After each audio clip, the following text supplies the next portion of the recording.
안녕하세요. 김기환TV의 김기환입니다. 제가 머리를 말끔하게 잘랐습니다. 올해 일 좀 해보겠다라는 의미로 마음을 되잡기 위해서 이렇게 머리를 잘랐고요. 박사과정을 시작한 지, 셀러던트 생활을 시작한 지 이제 1년이 됐습니다. 드디어 두 번째 학기가 끝났는데요. 우선 리뷰를 좀 하고 소감이라든지 느낀 점, 앞으로 어떻게 할지에 대해서 좀 얘기를 해드려야 될 것 같아요.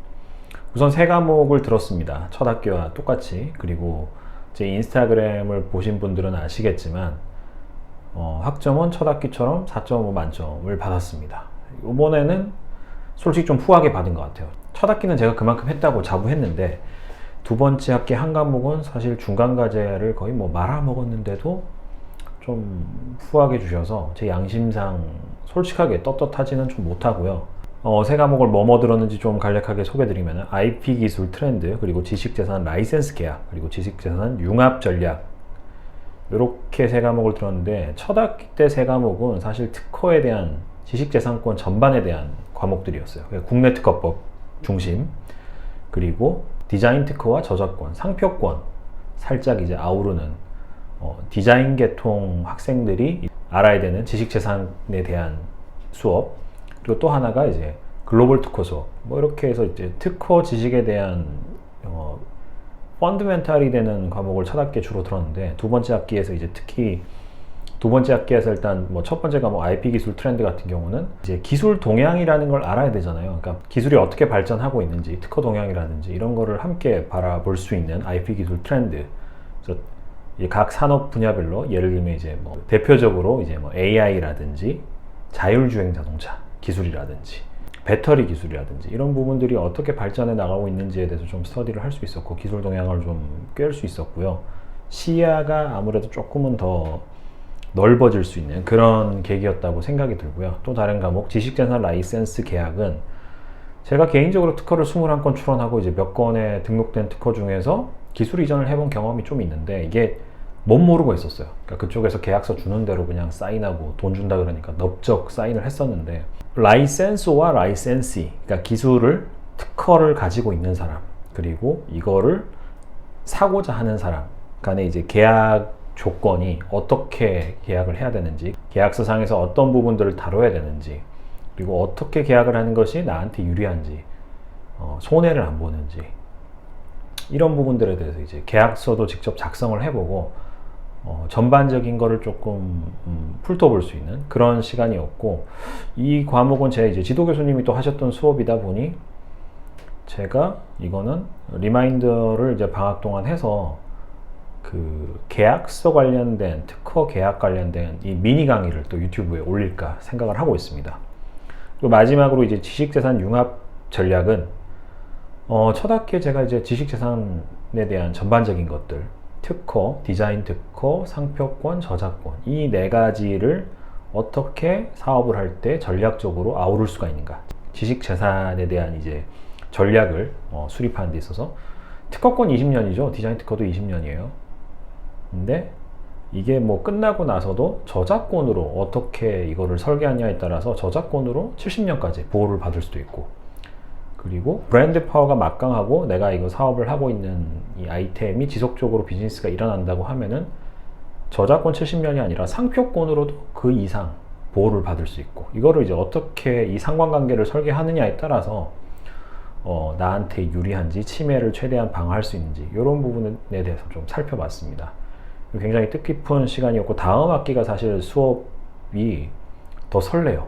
이게 시야가 이제 그냥 단순하게 특허 명세서 출원하고 어떻고 특허만 딱 알다가 지식재산권 전반적인 거, 그리고 여기서 좀 실무가 가미된 시야가 더 넓어지는, 이 바운더리가 이렇게 넓어지니까 다음 학기가 저는 굉장히 더 기대가 되고요. 첫 학기 하고 나서 이제 느끼는 점은 이게 풀타임이 아니고 파트타임으로 이제 셀러던트 생활을 하다 보니, 파트타임으로 박사과정을 하다 보니 어떤 느낌이냐 하면은 내가 잘 챙겨야 된다. 내가 알아서 잘 해야 된다. 아무도 안 챙겨줘요.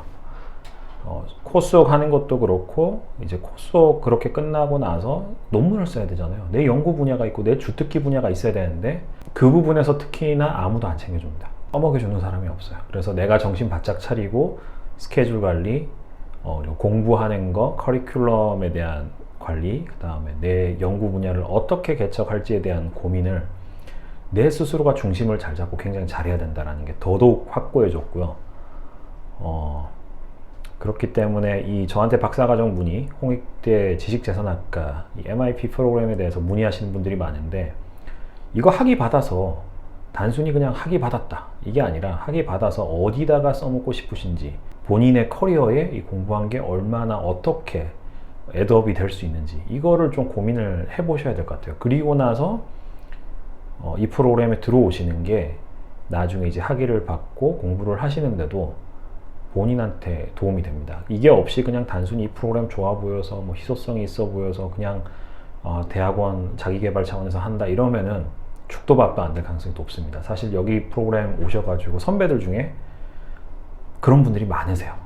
그래서 본인이 정신 바짝 차리고 중심을 잘 잡아야 된다라는 말씀을 좀 드리고, 어제 개인적으로는 첫 번째 학기에 이제 애를 하나 키우면서 하는 것도 쉽지 않았는데, 둘째가 첫 번째 학기 막판에 태어났죠. 그래서 두 번째 학기가 힘들었어요. 정말 체력적으로, 무엇보다 체력적으로 너무 힘들었어요. 그러니까 제가 회사를 다니면서 거의 뭐 매월 지각을 2회씩 거의 뭐 꾸준히 지각했던 것 같아요. 너무 힘드니까. 근데 이제 그 고비, 극한의 고비는 어쨌든 좀 넘어간 것 같고, 이게 역량이라는 것도 그렇고, 이 극에 달하는 이거를 겪고 나면은 더 성장을 하게 되고 노하우도 생기게 되잖아요. 그래서 조금 한층 더 자기관리 차원에서 좋은 경험을 했다, 한층 더 성장할 수 있는 그런 경험을 했다라고, 그런 시간을 보냈다라고 저는 평을 좀 하고 싶습니다. 그래서 어쨌거나 다음 학기 또 준비 잘하고, 그 다음에 어떻게 될지 모르겠지만 어쨌든 기본 계획으로는 그 인디애나 유니버시티 로스쿨 LLM 과정, 법학 석사 과정을 1년 교환학생 갈 거를 기본 계획에 포함을 시켜서 지금 준비를 하고 있어요. 그래서 세 번째 학기에 코스웍도 코스웍이지만 이제 소논문을 하나 써야 돼요. 소논문을 쓰는 준비를 해서 최소 네 번째 학기에는 소논문이 나와야지 수료하고 나서 졸업 논문하고 이제 매끄럽게 연결이 될 수 있을 것 같아요. 앞에서 제가 설명드렸던 것처럼 자기 관리가 좀 안 되신 분들은 수료하고 나서 1년이 지나고 2년이 지나서도 자기 분야나 자기 논문 주제를 못 잡아서 허우적 되시는 분들이 계세요. 절대로 그렇게 되면 안 되겠다라는 생각에서 이번 학기 좀 더 단도리를 해야 되겠다라고 생각이 들고요. 샐러던트 생활에 대해서 궁금하시다, 혹은 그 홍익대학교 지식재산학과 박사과정 혹은 석사과정 이 프로그램에 대해서 궁금하시다 하는 분들은 언제든지 연락 주시면 제가 아는 선에서 최선을 다해서 도움 드리도록 하겠습니다. 이번 학기도 돌아오는 3월 세 번째 코스웍 학기도 파이팅 해보겠습니다. 지금까지 작가 김기환이었습니다. 감사합니다.